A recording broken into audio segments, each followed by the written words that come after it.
No, let me tell you what.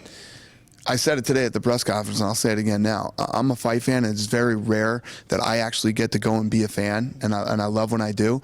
When I go to boxing matches, I do. The Diaz Daly fight I had a good time. It was fun. And the thing about a guy like Nick Diaz is Nick Diaz goes into fight. He goes into fight. He goes into finish. He'll go toe-to-toe. He's mean. He's nasty. And all the things we love about Nick Diaz as a fighter are great. But some of them, you have to play the game this much when it comes to, being a professional athlete.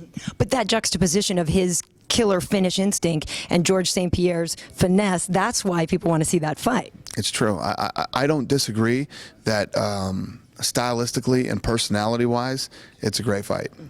But it's not on paper yet. It's not signed. No, it's not signed. There was so much BS flying last week from the media about what was going on with the Nick Diaz fight, and I was getting these texts and everything. Now you tell me, you were there. People asked me about what was going on. I said, I'm meeting with Nick. They were asking me what was going on with him boxing. We hear he's boxing, this, that. What's going on? I said, I'm meeting with him next week. I'm going to figure it out. I meet with him, and then everybody's going, oh, he's fighting George St. Pierre. He's doing this and that. I said I was going to sit down, talk to him about playing the game this much and about him boxing and see if I could talk him out of the boxing deal. Well, and it looks like you've done that, so we hope. We'll see. We're on our way. We'll see what happens. Nice. Now, in the press conference, you said that you weren't smart enough to put Brian Stann on Memorial Day weekend, and I think you're lying a little bit, because I think you knew that was a good plan. It doesn't suck having Brian Stann on the card Memorial Day weekend.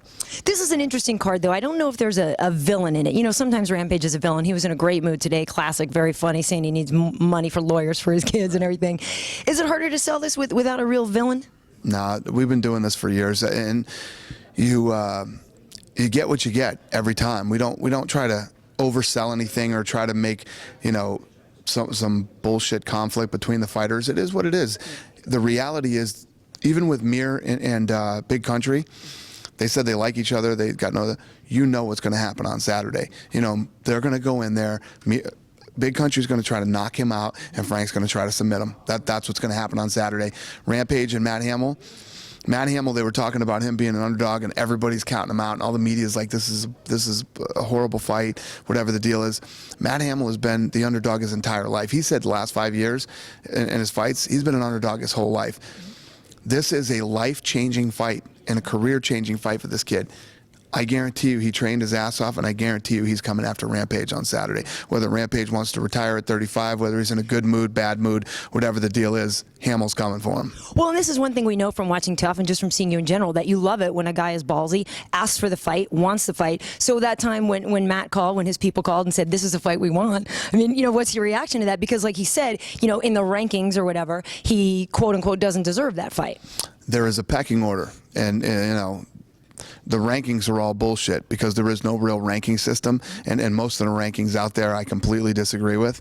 So there is absolutely 100% a pecking order, and Matt Hamill was not in it, but the stars lined up for the kid, and he has been on a win streak. He's got some good wins under his belt, and this is the fight of a lifetime for him.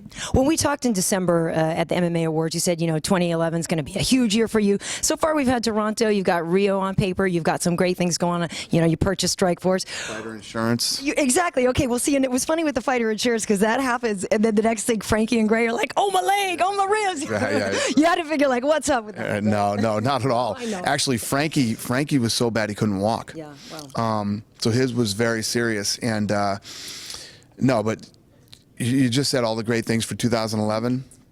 It ain't over yet. Well, is there any hints what's coming? And there's good stuff coming. Yeah. It ain't over yet. We're gonna blow everybody's mind again before the year's over.